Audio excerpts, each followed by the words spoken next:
Hey there, beautiful people. I am so excited to be among Zelda fans again. I can't even tell you. The Zelda Theorist here. For those of you guys that don't know who I am, click subscribe at the bottom and you can see the rest of my videos if you want. No pressure or anything. I know I haven't posted in like 3 months. I am so incredibly sorry for that. I've had so much real life junk going on, it's not even funny. I've had some personal things going on, but my most recent deal, moving. Who knew I had so much crap? My advice to you, if you're thinking of moving, don't do it. I mean, I'm still having nightmares. I'm still not even fully unpacked. It's really bad, guys. So if you have the opportunity to move, stay where you are. Don't do it. Anyway, I'm with you now, my lovelies, and I have a spanking new theory chat for you. See? Peace offering. Haven't been here in like 3 months, so I come bearing the gift of a new Zelda video because I know you guys wait with bated breath for my brand new YouTube videos to hit the interwebs. Yeah, I'm stretching, but you know, girl can dream, can't she? Anyway, enough of the begging you guys for forgiveness, and on to my theory chat video for none other than The Legend of Zelda: The Wind Waker. Enjoy, guys!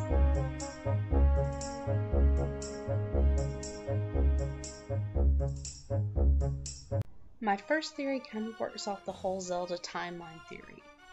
Yeah, I don't really buy into the whole timeline Nintendo released in Hyrule Historia, which I'm probably going to catch a lot of hate for saying that, but I don't. In my opinion, there are too many things to have happened for their timeline to be plausible. I'm going to do a video on that. I've been requested to do a video on that. That hasn't fallen on deaf ears, so be looking for that, guys, and you can kind of see how my mind works. If you guys agree with their timeline, by all means, please feel free to try to explain it to me, because 6 people have tried and I don't agree with any of them. But, you know, it's a game. We have to agree to disagree and move on with life, right? Anyway, I'm babbling again, so let's get back to the theory. Okay, so you know how at some point after Ocarina of Time, Majora's Mask, and Twilight Princess, there was a Great Flood? The Great Flood, as a matter of fact. So Hyrule is flooded, and all that's left are some islands, as well as a few features such as, I don't know, a windmill perhaps? But what if structures weren't the only things to hang around? Where am I going with this? Weapons, guys. Check out Phantom Ganon's sword. See the Hylian writing? If you translate it, it says Zubora Gabora. If you'll remember back to Majora's Mask, you'll remember there were a couple blacksmiths that lived on Snowhead, one named Zubora and one named Gabora.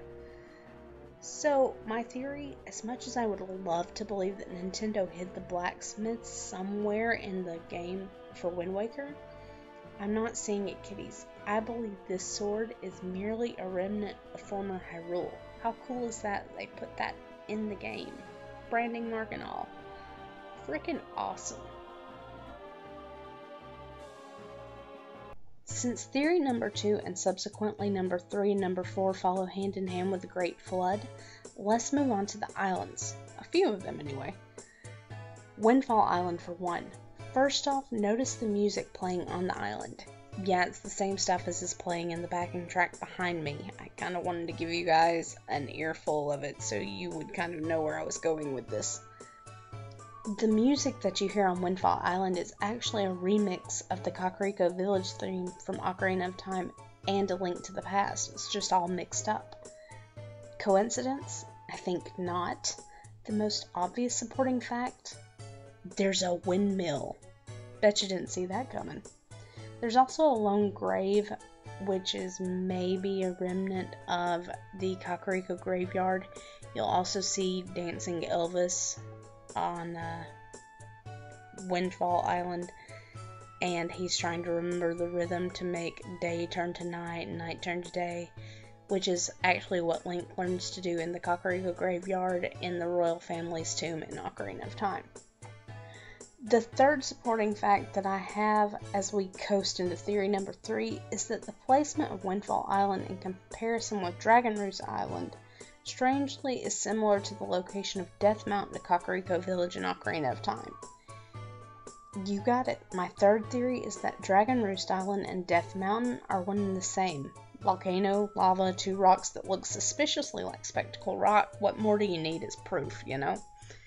It's also been theorized for my theory number 4 that Forest Haven is actually the leftovers of the Kokiri Forest. Go one step further, what I find interesting is some people actually think that Forest Haven is nested inside of the hollowed out original Great Deku Tree from Ocarina of Time. Kind of a morbid thought, but I thought it was kind of cool and wanted to share. Onward, people!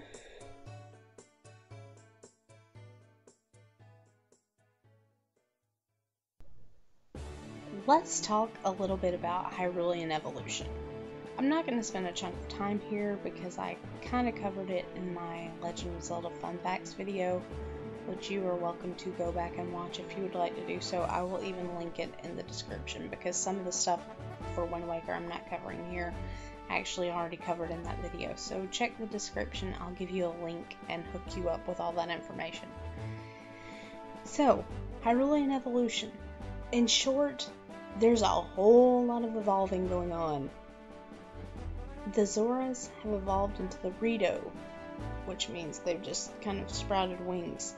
Notice the shape of the Zora Sapphire on Medli's outfit, right? Styling and profiling, yeah? The Kokiri have evolved into the Koroks, which is what Makar is, and the way you know that is it's actually said in the scripting that Fado is Makar's ancestor, which I also taught more about it in the other video. So, yeah. Some way or another, I'm not exactly sure how this happened, but the Gorons who typically sink in water, which you find out when you play Majora's Mask and you put on the Goron mask, you don't go in water because you sink like a stone. Anyway, the Gorons who usually sink have apparently escaped the Great Flood and are now Goron-shaped traveling merchants. They're mercantile people now, which I just find amusing as all get out. I mean, I was just severely entertained. Yeah, it's kind of cool.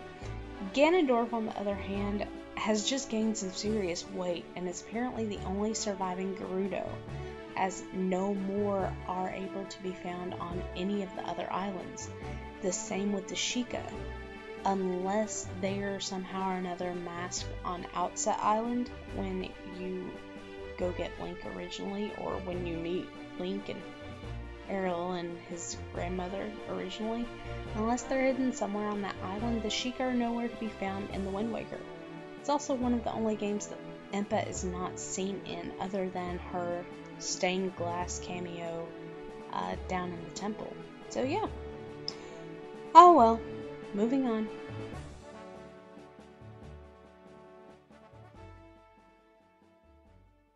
Well now, since we have the theory of evolution out of the way, let's have a little chat about a certain Rito. That's right guys, I'm talking about Kogoli. Whoa, you didn't see that one coming, did ya? Kogoli is one of the lesser-known members of the Rito clan, and he constantly worries about the state of the island, but he never really does anything about it. If you seek him out on Dragon Roost Island, he'll tell you what I just told you, that he's worried about the state of the island.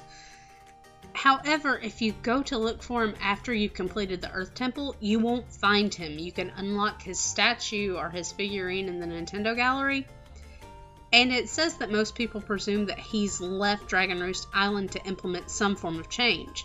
I, on the other hand, can't help but see the similarities with another Legend of Zelda game. You remember in Ocarina of Time how Fado was nowhere to be found during Link's adult life? Well, with the exception of retrieving the Forest Mushroom Potion. This is because her character was originally drafted to be the Forest Sage before Saria was designed.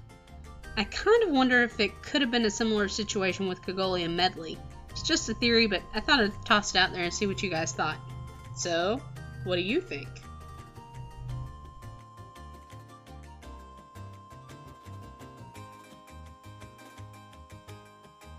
Saving my favorite little tidbit for last, let's move on to one of my favorite characters in the game. Tingle!